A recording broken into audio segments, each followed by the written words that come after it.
I know that there could be a million questions on this subject. I can't answer them. I can give an opinion, but that then creates a situation which we don't really need to get into. But we would like to present the facts, because that's important, because what we've been reading recently is certainly not the facts as we understand them. Anyway, David Gill had a preliminary talk with his agent at the end of his last season. It was to be continued after the World Cup. I was in the office at Canton. David Gill phoned me. He says, I'm on my way over. He says, I've got some bad news for you, that his agent intimated he wouldn't be signing a contract and he wanted away. And it was a shock. I couldn't believe it, because in early discussions, as early as around about March, I think, he intimated he wanted to stay. He wanted to stay in a live contract. He was happy at the club. He was at the best club in the world. And it was, I must say, it was terribly disappointing to get that news, because we just couldn't quite understand it. I had a meeting with him, and he intimated to me in his own way that he wanted to leave. So we had a discussion about the whole situation, and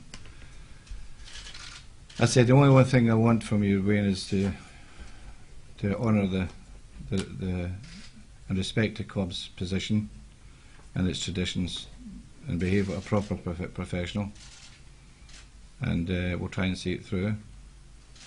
And I knew at that time that, that although I did say to him, and David Gill was also intimated that there's an offer there if he's prepared to accept it. There's an offer that never got into any financial discussion, i.e. money-wise, but I know that David was prepared to offer him a contract would be difficult to better elsewhere. But that's what you do with top players. There's no big problem with that. They've been facing these kind of problems for quite a while now. Contract issues in the last 10 years, as probably everyone knows in this room, have accelerated to a degree that it's become quite phenomenal. However, the area which has created a lot of the mystery about it, as far as we're concerned, and probably you yourself, although you'll know more than I do, is this issue with his injury. And first of all, I must tell you, I've not had an argument with Wayne Rooney at all at any time. He got an ankle injury in the Rangers game. I was seen clearly that he was hobbling about before half-time. He actually confirmed that himself in an interview with Sky. I spoke to him before the Sunderland game, and my planning was, based on the fact he wasn't playing that well, was to leave him out of the Sunderland game, make sure his ankle was properly prepared for the next game, a 10-day rest, 10-day recovery, so that he could play for England. My hope was that by playing against England at Wembley, he could recapture his form and we could kick on.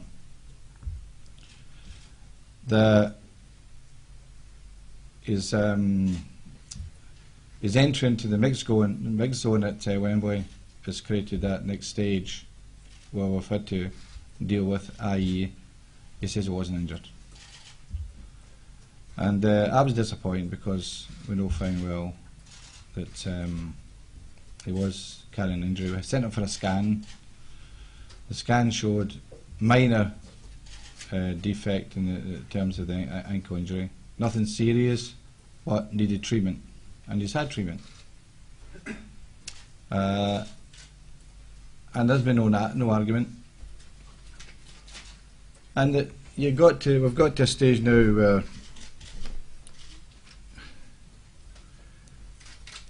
I feel that we still have to keep the door open for him, simply because he's such a good player. And we've done nothing but help him since he's come to this club. That's another mystery for us. I don't know how many times we've helped him in terms of his private life and other matters, which he's not the only one that gets that privilege because Manchester United is that kind of club. We do have all players, doesn't matter who he is. It's part of your job here that you look after your players, and that creates a tremendous loyalty. It's always been a good foundation of our club. So we're as bemused as anyone can be, because we can't quite understand why you'd want to leave from a club that no one can deny that is one of the most successful in British football. We've won 40 major trophies, countless cup finals, a fantastic history, a great stadium, great training arrangements, that a platform for anyone to take up a challenge this year, without doubt. Incredible romance, and we don't understand it. So I can't answer your question about, or any question about, why is he doing it. You can speculate, we can have opinions, it won't matter a dicky bird. Simply because the player says he's adamant he wants to leave. We have to deal with the next part of that, which we'll do as best we can in relation to this request. But I can do no more than what we've done and said at the moment, because it's still, in my mind, we still have the door open, and who knows. Okay, no, there's no questions. No, that's it. Sir Alex Thank has you. also done a piece with